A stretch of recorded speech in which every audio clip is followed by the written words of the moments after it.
ውድ ቻናላችን ቤተሰቦች እንኳን ወደ ቻናላችን በደና መጣችሁ። እሁድ 12 ሰዓት ተኩል ላይ ሊቨርፑል ከሌስተር የሚያደርገው ጨዋታ አለ በኪንግስ ፓወር። ከዛ በፊት እንግዲህ አሰልጣኝ አርነ ስሎት ጋዜጣዊ መግለጫን ሰጥተው ነበር። በዚህ ጋዜጣዊ መግለጫ እንግዲህ የተለያዩ ጥያቄዎችን ተጠይቀው የተለያዩ ምላሾችን መልሰዋል። ምን ተጠይቁ ምን መለሱ የሚለውን ነገር ይዤላችሁ መጥቻለሁ። እስከ መጨረሻው ደቂቃ ድረስ አብራችሁኝ እንድትቆዩ በአክብሮት ጋብዛለሁ። ሰብስክራይብ ላይ ሼር ያደርጋችሁ ቻናሉ ቤተሰብ እንድትሆኑ በአክብሮት እጠይቃለሁ። አሁን በቀጥታ እንግዲህ ወደ ጋዜጣዊ መግለጫው እንገባለን። በመጀመሪያም የተጠየቁት እንግዲህ በቨርጂል ቫን ዳይክ ዙሪያ ነው። እንደሚታወቀው ትናንትና በሊቨርፑል የሚያቆየውን የ2 አመት ኮንትራት መፈረሙ አይዘነጋምና ባለፈው ሳምንት እንግዲህ መሐመድ ሳላ ውሉን ማራዘም ችሏልና ክለቡ ምን አይነት መልእክትን ለማስተላለፍ እየፈለገ ይመስላችኋል ተብሎ ተጠይቀው ነበር። እሳቸው በምላሻቸው ምንድነው ያሉት? እንግዲህ ይህ የነዚህ ሁለት ተጫዋቾች መፈረም እንግዲህ የሚያሳየው ምንድነው ከዚህም በኋላም እንግዲህ ለትልልቅ ዋንጫዎች መፎካከር እንደምንፈልግና ትልቅ አምቢሽን እንዳለን የሚያሳየው። ምክንያቱም እንግዲህ እነዚህ ሁለቱም ተጫዋቾች መሐመድ ሳላም ቨርጂል ቫን ዳይክም እንግዲህ በጣም በጥሩ ሁኔታ ሲጫወቱ ነው የቆዩት። ላለፉት 6-7-8 አመታት እንግዲህ በጣም በትልቅ ሌቭል ላይ ሲጫወቱ የቆዩ ናቸውና አሁንም ከነሱ ጋር መቆየት የፈለግነው እንግዲህ ትልቅ ነገሮችን ማሳካት ስለምንችል ከነሱ ጋር ነው። በተለይ ደግሞ ትንሽ ቢቆዩ ኖሮ እንግዲህ በነፃ ዝውውር ለየትኛውም ክለብ መፈረም ይችሉ ነበርና በእንደዚህ አይነት ሁኔታ ውስጥ እንግዲህ እነሱን ማስፈረም መቻላችን እንግዲህ ምን ያህል ትልቅ አምቢሽን እንዳለን ነው የሚያሳየው። ቨርጂል ቫን ዳይክ እንግዲህ ይህንን አመት ራሱ እንደተመለከቱ በጣም ድንቅ ሆኖ ነበር የቆየው። እንደዚሁም መሐመድ ሳላም ባለፈው ሳምንት ስለሱ በደንብ ተናገር ያለውና እነሱን ሁለት ተጫዋቾች እንግዲህ ማቆየት እንፈልግ ነበር። በዛም ምክንያቱም እንግዲህ አቆይተናቸዋል ብሏል። በመቀጠልም የተጠየቁት ደግሞ በትሬንት አሌክሳንደር አርኖልድ ዙሪያ ነው። ሶስቱ ተጫዋቾች ነበሩ እንግዲህ በኮንትራታቸው የሚያበቃ የነበሩ ከሶስቱ ሁለቱን ማስፈረም እችላቸዋልና የትሬንት አሌክሳንደር አርኖልድ ጉዳይስ ምንድነው ያለው? ሱስ የወሰነውን ነገር አውቃችኋል ወይ ተብሎ ተጠይቀው ነበር።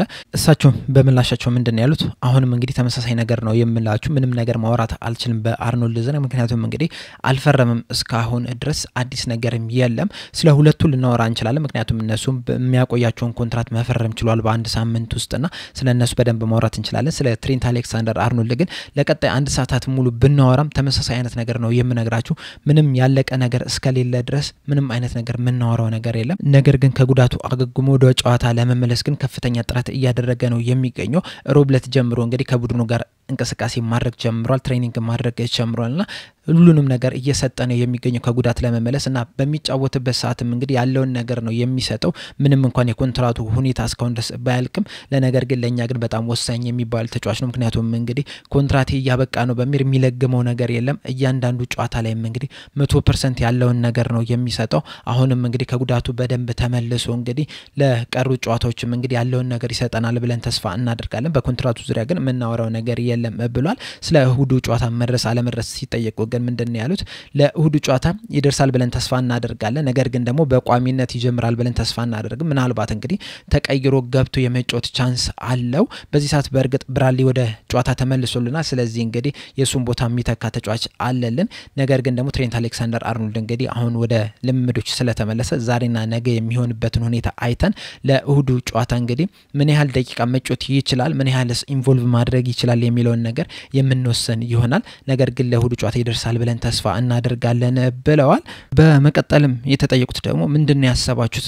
የእሁዱ ጨዋታ እንግዲህ ምናልባትም ዋንጫውን የምታሳኩበት ጨዋታ ሊሆን ይችላልና በዛ ዙሪያ ያሰባችሁት ነገር አለ ወይ ተብሎ ተጠይቀው ነበር። እሳቸውም በመላሻቸው ምንድነው ያሉት? እውነቱን ለመናገር ከሆነ በዛ ዙሪያ ምንም ያሰብኩት ነገር የለም። ስለ ዋንጫ አይደለም አሁን ላይ እያሰብኩ ያለሁት። በዚህ ሰዓት እንግዲህ ሙሉ ትኩረት የሚሆነው ስለ እሁዱ ጨዋታ ብቻ ነው፣ ስለ ሌስተር ጨዋታ ብቻ ነው እንጂ ዋንጫ እናሳካለን አናሳካም የሚለው ነገር ወይም ደግሞ ምን ሊፈጠር ይችላል የሚለው ነገር እንግዲህ ምንም ያሰብኩበት ነገር የለም። ሁሉ ጊዜም እንግዲህ ጨዋታ በጨዋታ ነው የምንሄደው። አንድ ጨዋታ ልክ ሲመጣ ስለዛ ጨዋታ እናስባለን። እሱ ካለቀ በኋላ ደግሞ ስለቀጣይ ጨዋታ እናስባለን። በዚህ መሃል እንግዲህ የሚፈጠሩ ነገሮች ካሉ እሰየው፣ ካልሆነ ነገር ሙሉ ትኩረታችን የሚሆነው በአንድ ጨዋታ ላይ ብቻ ነው።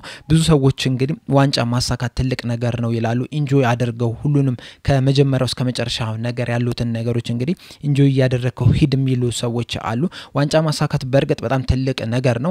ነገር ግን ደግሞ እያንዳንዱን ጨዋታ ኢንጆይ ማድረግ ደግሞ ትንሽ አስቸጋሪ ነው የሚሆነው። ምክንያቱም አንድን ጨዋታ ከተጫወትኩ በኋላ እንግዲህ በሱ ገና ብዙ ሳትደሰት ቀጣይ ጨዋታ ደግሞ ይመጣባልና ሁሌም ትኩረት የሚሆነው ጨዋታ ላይ ነው እንጂ ኢንጆይ ማድረጉ ላይ አይደለም የሚሆነው በዛ ሰዓት እንግዲህ ድሎች ይመጣሉ በዛ እንግዲህ ለትንሽ ደቂቃ ያህል ልትደሰት ትችላለህ ነገር ግን ደግሞ ቀጣይ ጨዋታ ስለሚኖርብህ ሙሉ ትኩረት ደግሞ ወደዛ ይሆናል ስለዚህ አሁን ሙሉ ትኩረታችን በሌስተር ሲቲ ጨዋታ ላይ ነው ከዛ በኋላ ደግሞ ወደ ቶተንሃም ደግሞ ፊታችንን እናዞራለን በዛ መሃል ዋንጫውን ካነሳን ግን በጣም ደስተኛ ነው የምንሆነው ብለዋል በመቀጠልም የተጠየቁት ደግሞ በቨርጂል ቫን ዳይክ ዙሪያ ነው ቨርጂል ቫን ዳይክ እንግዲህ መፈረሙ አይተዘነጋምና ይህ ለሊቨርፑል እንደ ቡድን ምን ያህል ትርጉም አለው ተብሎ ተጠይቆ ነበር በጣም ከፍተኛ ትርጉም አለው ምክንያቱም እንግዲህ ይህ ተጫዋች በጣም የሚያስደንቅ ተጫዋች ነው ላለፉት አመታት እንግዲህ ምን ያህል ድንቅ ተጫዋች እንደሆነ ምን ያህል ትልቅ ተጫዋች እንደሆነ እንግዲህ መመልከት እችለናልና ለሊቨርፑል ከፈረምኩም በኋላም እንግዲህ በቀጥታ የተመለከትኩት ያንን ነገር ነው በመከላከል ደረጃ በጣም ምርጥ የሚባል ተከላካይ ነው በተጨማሪም ከኳስ ጋር ምቾት የሚሰማው ተጫዋች ነው በተጨማሪም ደግሞ ድንቅ የሚባል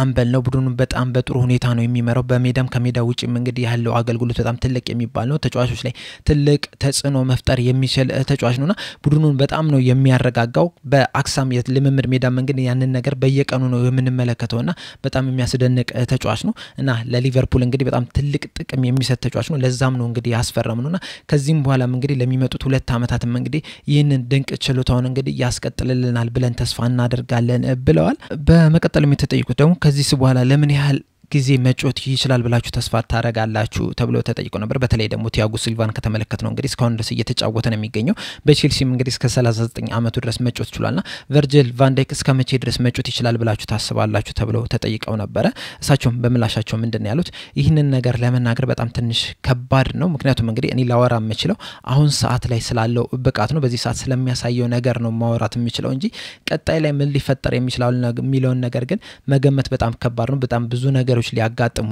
ይችላሉ ነገር ግን አሁን ባለው ብቃት መቀጠል ከፈለገ እንግዲህ ሁሉ ጊዜም ኮንሲስተንስ መሆን መቻል አለበት አሁን የሚያሳየው ነገር ደጋግሞ የሚያሳይ ከሆነ እንግዲህ ለረጅም ጊዜ መጫወት የሚችልበት ሁኔታ አለ በተጨማሪም በዚህ ሰዓት እንግዲህ የተጫዋቾች ብቃትም ራሱ ለየት ያለ ቦታ ላይ ነው የሚገኙ ለረጅም ጊዜ መጫወት እየቻሉ ነው የሚገኙት የተለያዩ ተጫዋቾችን እንግዲህ እየተመለከተን ያለ ነው በጣም በትልቅ እድሜያቸው እንግዲህ ምርጥ የሚባል ብቃትን እያሳዩ ነው የሚገኙትና ቨርጂል ቫን ዳይክም እንግዲህ እንደዛ መሆን የሚችልበት አቅም አለውና ከዚህ በኋላም እንግዲህ ለረጅም ጊዜ ይጫወታል ብለን ተስፋ እናደርጋለን ምኞታችንም ያ ነው ብለዋል በመቀጠልም የተጠየቁት ደግሞ በዚህ ሲዝን እንግዲህ 9 ቁጥር ቦታ ላይ የተለያዩ ተጫዋቾችን ሲሞክሩ ተመልክተናልና በዛ ቦታ ላይ በ9 ቁጥር አጥቂ ቦታ ላይ እንግዲህ ምን አይነት ተጫዋችን ነው የሚፈልጉት ተብሎ ተጠይቀው ነበር እሳቸውም በምላሻቸው ምንድነው ያሉት ቀላሉ መልስ የሚሆነው ምንድነው ከ9 ቁጥር ቦታ የምንፈልገው ከአጥቂ የምንፈልገው ጎልን ነው ነገር ግን ደግሞ ጎል ብቻ ሳይሆን ከቡድኑ ጋር አብሮ መጫወት መቻል አለበት አብሮ ኢንቴንስ የሆነ ጨዋታዎችን ስንጫወት እንግዲህ እዛ ላይ ኢንቮልቭ ማድረግ መቻል አለበት ፕሬሱ ላይ ኢንቮልቭ ማድረግ መቻል አለበት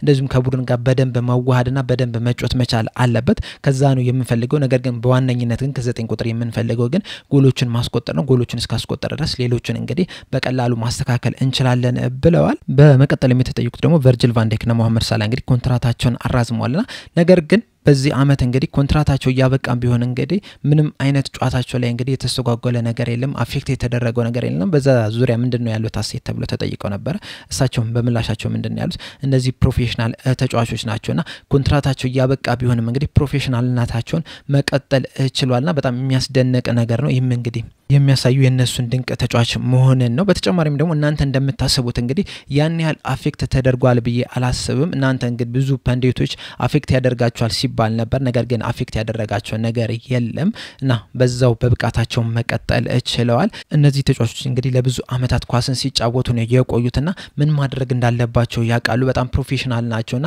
እንደዚህ አይነት ቀላል ነገሮች እንግዲህ አፌክት ያደርጋቸዋል ተብሎ አይጠበቅም ያም ነገር እንግዲህ መመልከት ይችላል በእነዚህ ተጫዋቾች ብሏልና በጣም ድንቅ የሚባሉ ተጫዋቾች ናቸው ምናልባት እንግዲህ የሚመስለው ነገር ምንድነው ኮንትራት ጨመር በሚል እንግዲህ ድንቅ ተጫዋች ሆኖ ሊሆን ይችላል የሚባሉ አንዳንድ ነገሮች ሊነሱ ይችላሉ ነገር ግን ደግሞ እነዚህ ፕሮፌሽናል ተጫዋቾች ናቸው ከፈረሙ በኋላ እንግዲህ የሰጡትን አስቴት መመልከት ይችላል ዋንጫዎችን ማሳካት የሚፈልጉ ተጫዋቾች ናቸው ትልቅ ነገርን ለክለቡ ማሳካት የሚፈልጉ ተጫዋቾች ስለሆኑ እንግዲህ ለኮንትራት ብለው እንግዲህ ከአቅማቸው በላይ የሚጫወቱ ተጫዋቾች አይደሉም ምክንያቱም እነዚህ በጣም ፕሮፌሽናል ትልቅ ተጫዋቾች ናቸው ብለዋል በመቀጠልም የተጠየቁት ደግሞ በክረምቱ የዝውውር መስኮት ነውና በዚህ የዝውውር መስኮት እንግዲህ ትልቅ የዝውውር መስኮት ይሆናል ብላችሁ ተጠብቃላችሁ ትጠብቃላችሁ ተብሎ ተጠይቀው ነበር እሳቸውም በምላሻቸው ምንድነው ያሉት አው ትልቅ ይሆናል ምክንያቱም እንግዲህ በሊቨርፑል ስትጫወት ስትሰራ እንግዲህ እያንዳንዱ የዝውውር መስኮት እንግዲህ ሁሉ ጊዜም ትልቅ ነው የሚሆነው ነገር ግን ደግሞ ሌሎች ተጫዋቾች ባናመጣ ራሱ አሁን ያሉት ተጫዋቾች ይዘን የምንቆይ ከሆነ ራሱ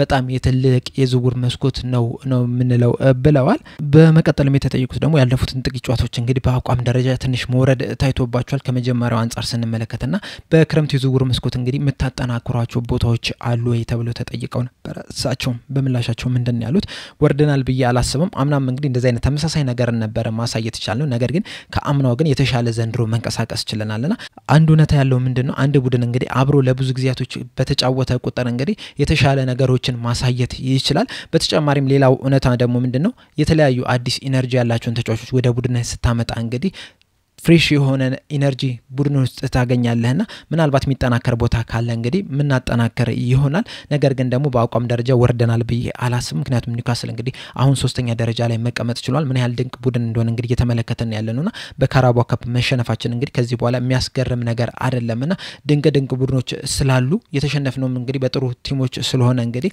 ያን ያህል በአቋም ወርደናል ብዬ አላስብም ነገር ግን ደግሞ ከዚህ በኋላ እንግዲህ መሻሻል የምንችልባቸው ነገሮች ካሉ ምናሻሽል ይሆናል ብለዋል በመጨረሻም የተጠየቁት ደግሞ ፐንዴቶች የተለያዩ የእግር ኳስ ላይ ያሉ ሰዎች እንግዲህ ተናገሩት ነገር አለ ሊቨርፑሎች እንግዲህ ከመጀመሪያው አንፃር ሲታይ አሁን በአቋም እየወረዱ ነው የሚገኙት ተብሏልና በዚህ ዙሪያ ያሉት አስቴት ምንድነው ተብሎ ተጠይቀው ነበር እሳቸው በምላሻቸው ምንድነው ያሉት ይሄንን ነገር እንግዲህ አልቀበሉም በተጨማሪም ደግሞ ምን አይነት አስቴት እንደሚሰጥ እንግዲህ ሁሉ ጊዜ አልሰማም ነገር ግን ደግሞ ወርደናል ብዬ አላስብም ያለፉትን 32 ጨዋታዎች ከተመለከተን እንግዲህ በጣም ጥቂት የሚባሉ ምናልባትም 3-4 ጨዋታዎች ብቻ ናቸው የተቸገርንባቸው ወይም ደግሞ ማሸነፍ የማይገባን የነበሩት ሌሎቹን ግን በጣም በጥሩ ሁኔታ ነው መጫወት የቻልነው በእርግጥ አብዛኞቹ ጨዋታዎች ወይም አንዳንድ ጨዋታዎች ላይ እንግዲህ ፈርስት ሃፍ ላይ ጥሩ ሆነን ሰከንድ ሃፍ ላይ ጥሩ ያልሆንበት ጊዜ አለ እንደዚሁም ፈርስት ሃፍ ላይ ጥሩ ሳኑ ሰከንድ ሃፍ ላይ ጥሩ ያልሆንበት ጊዜ አሉ አሁን ለምሳሌ ከተመለከተን ከዌስትሃም ጋር ባደረገው ጨዋታ እንግዲህ ፈርስት ሃፍ ላይ ጥሩ ነበር ሰከንድ ሃፍ ላይ ጥሩ መንቀሳቀስ አልቻልንም ሌሎችም እንደዚህ አይነት ጨዋታዎች አሉ ነገር ግን ደግሞ በአቋም ወርዷል የሚለውን ነገር ግን አልቀበሉም ምክንያቱም በፕሪሚየር ሊጉ እንደዚህ አይነት 32 ጨዋታዎችን ስትጫወት እንግዲህ ሁሉ ጊዜ ምርጥ መሆን በጣም አስቸጋሪ ነው የሚሆነው እያንዳንዷን ጨዋታ ምርጥ ሳትሆን ማሸነፍ መቻል ራሱ በጣም ትልቅ ነገር ነው በአጠቃላይ በዘንድሮ ሲዝን ሁለት ጊዜ ብቻ ነው የተሸነፍነውና ያም እንግዲህ ምን ያህል ድንቅ አቋም ላይ እንዳለን የሚያሳይ ነገር ነው ስለዚህ ይሄንን ነገር አልቀበለውም ብለዋል በአስተያየታቸው በአጠቃላይ ጋዜጣዊ መግለጫው ይሄንን ይመስል ነበር በዚህ ዙሪያ ያላችሁን አስተያየት ኮሜንት ሴክሽን ላይ በመጻፍ አሳውቁኝ ሰብስክራይብ ላይክ ሼር ያደርጋችሁ ቻናሉ ቤተሰብ እንድትሆኑ በአክብሮት እጠይቃለሁ በቀጣይ በሌላ እስከምንገናኝ ድረስ ቻው